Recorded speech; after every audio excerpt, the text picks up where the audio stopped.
Hello student, आज के इस वीडियो लेसन में हम पढ़ने जा रहे हैं IASC 11th व 12th की पाठ्य पुस्तक आषाढ़ का एक दिन। इस नाटक के लेखक हैं मोहन राकेश। स्टूडेंट, हमने पहली वीडियो लेसन में अंक 1 का थोड़ा सा भाग पढ़ा था।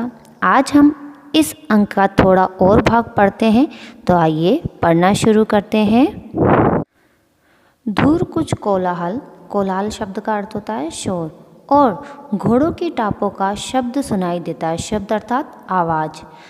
अंबिका उठकर झरोके अर्थात रोशनदान के पास चली जाती है। मल्लिका क्षण भर बैठी रहती है, फिर वह भी जाकर झरोके से देखने लगती है। टापों का शब्द पास आकर दूर चला जाता है। मल्लिका कहती, ये कौन लोग हैं माँ? अंबिका, संभव यानी शायद राज्य के कर्मचारी हैं। मल्लिका, ये यहाँ क्या कर रहे हैं माँ? अंबिका, जाने क्या कर रहे हैं। कभी कभी वर्षों में ऐसी आकृतियाँ अर्थात शक्लें यहाँ दिखाई देती हैं, और जब भी दिखाई देती हैं कोई ना कोई अनिष्ट, अनिष्ट अर्थात अमंगल, अशुभ होता है। कभी युद्ध की सूचना आती है तो कभी महामारी की। लंबी सांस लेती है। पिछली महामारी में जब तुम्हारे पिता की मृत्यु हुई तब भी मैंने ये ऐसी ही आकृति यहाँ देखी थी। मल्लिका सिर से पैर तक सिहर यानी कांप जाती है। मल्लिका, परंतु आज ये लोग यहाँ किसके लिए आए हैं? अंबिका, न जाने किसके लिए आए हैं। अंबिका फिर छाछ उठाने लगती है, परंतु मल्लिका उसकी बाहें अर्थात भुजा से पकड़कर रोक देती है। मल्लिका, माँ तुमने बताया नहीं। अंबिका पल भर के लिए उसे स्थिर दृष्टि से देखती है यानी अड़िग दृष्टि से देखती है। उसकी आंखें झुक जाती है। अंबिका, अग्निमित्र आज लौट आया है। स्टूडेंट, ये बात नोट कर लो यहाँ पर। अग्निमित्र वह है जिसे अंबिका ने भेजा था मल्लिका का रिश्ता लेकर। छाछ उठाकर अपने स्थान से चली जाती है। मल्लिका वहीं खड़ी रहती है। मल्लिका, लौट आया है? कहाँ से? अंबिका, जहाँ मैंने उसे भेजा था। मल्लिका, तुमने भेजा था? होंठ फड़फड़ाने लगते हैं। वह बढ़कर अंबिका के पास आ जाती है। किंतु मैंने तुमसे कहा था अग्निमित्र को कहीं भेजने की आवश्यकता नहीं है। क्रमशः यानी बारी बारी से स्वर में उत्तेजना आती जाती है। तुम जानती हो मैं विवाह नहीं करना चाहती, फिर उसके लिए प्रयत्न क्यों कर रही हो अर्थात प्रयास क्यों कर रही हो? तुम समझती हो कि मैं निरर्थक यानी व्यर्थ का प्रलाप करती हूँ यानी अर्थहीन बकवास करती हूँ। अंबिका धान को मुट्ठी में लेकर जैसे मसलती हुई छाछ पर डाल रही है। अंबिका, मैं देख रही हूँ तुम्हारी बात ही सच होने जा रही है। अग्निमित्र संदेश लाया है कि वह लोग इस संबंध के लिए प्रस्तुत नहीं है। कहते हैं प्रस्तुत होना यानी रिश्ते के लिए मना कर देना।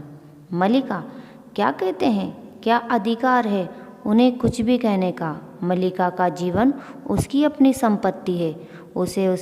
वह उसे नष्ट करना चाहती है तो किसी को उसमें आलोचना यानी विवेचना करने का क्या अधिकार है? अंबिका, मैं कब कहती हूँ मुझे अधिकार है? मल्लिका सिर झटकाकर अपने उत्तेजना यानी भावेश को दबाने का प्रयत्न करती है। मल्लिका, मैं तुम्हारे अधिकार की बात नहीं कर रही हूँ। अंबिका, तुम ना कहो, मैं कह रही हूँ आज तुम्हारा जीवन तुम्हारी संपत्ति है। मेरा तुम पर कोई अधिकार नहीं है। मल्लिका पास की चौकी पर बैठकर उसके कंधे पर हाथ रखती है। मल्लिका, ऐसा क्यों कर रही हो? तुम मुझे समझने का प्रयत्न क्यों नहीं करती हो? अंबिका उसका हाथ कंधे से हटा देती है। अंबिका, मैं जानती हूँ तुम पर आज अपना अधिकार भी नहीं है, किंतु इतना बड़ा अपवाद यानी बदनामी मुझसे नहीं सही जाती। मल्लिका बाहें घुटनों पर रख लेती है, उन पर सिर को टिका लेती है। मल्लिका, मैं जानती हूँ माँ, अपवाद होता है अर्थात बदनामी होती है। तुम्हारे दुख की बात भी मैं जानती हूँ। अपवाद शब्द यहाँ पर वो है क्योंकि मल्लिका कालिदास से प्रेम करती है और इसकी चर्चा पूरे गांव में फैल चुकी है, तो वो बदनामी का कारण बन चुकी है। फिर भी मुझे अपराध का अनुभव नहीं होता। मैंने भावनाओं में एक भावना का वर्ण किया है अर्थात चुनाव किया है। मेरे लिए वह संबंध और सभी संबंधों से बड़ा है। मैं वास्तव में अपनी भावनाओं से प्रेम करती हूँ, जो पवित्र है, कोमल है, अनश्वर है अर्थात अनश्वर है, जो नष्ट ना हो सके। अंबिका के चेहरे पर रेखा खिंच जाती है। अंबिका, और मुझे ऐसी भावना से वितृष्णा यानी घृणा होती है, पवित्र, कोमल और अनश्वर। हाँ। मल्लिका, माँ तुम मुझ पर विश्वास क्यों नहीं करती हो? अंबिका, तुम जिसे भावना कहती हो वह केवल छलना है, आत्म प्रवंचना है, यानी अपने आप को धोखा देना, यानी स्वयं को धोखा देना है। भावनाओं ने भावना का वर्ण किया है। मैं पूछती हूँ, भावना ने भावना का वर्ण क्या होता है? उससे जीवन की आवश्यकता किसी तरह पूरी हो जाती है। भावना में भावना का वर्ण। हाँ। मल्लिका क्षण भर छत की ओर देखती रहती है। वर्ण का अर्थ शब्द होता है चुनाव। मल्लिका कहने लगती है, जीवन में स्थूल अर्थात भौतिक आवश्यकता ही तो सब कुछ नहीं होती है माँ, उसके अतिरिक्त भी तो बहुत कुछ है। अंबिका फिर धान फटकने लगती है। अंबिका, होगा, मैं नहीं जानती। मल्लिका कुछ क्षणों के लिए अंबिका की ओर देखती है।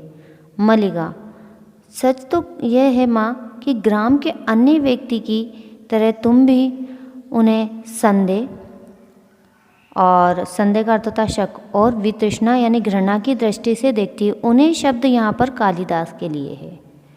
मल्लिका, ग्राम के अन्य लोग उसे उतना नहीं जानते जितना मैं जानती हूँ। क्षण भर दोनों की आंखें मिली रहती है। मैं उससे घृणा करती हूँ अर्थात नफरत करती हूँ।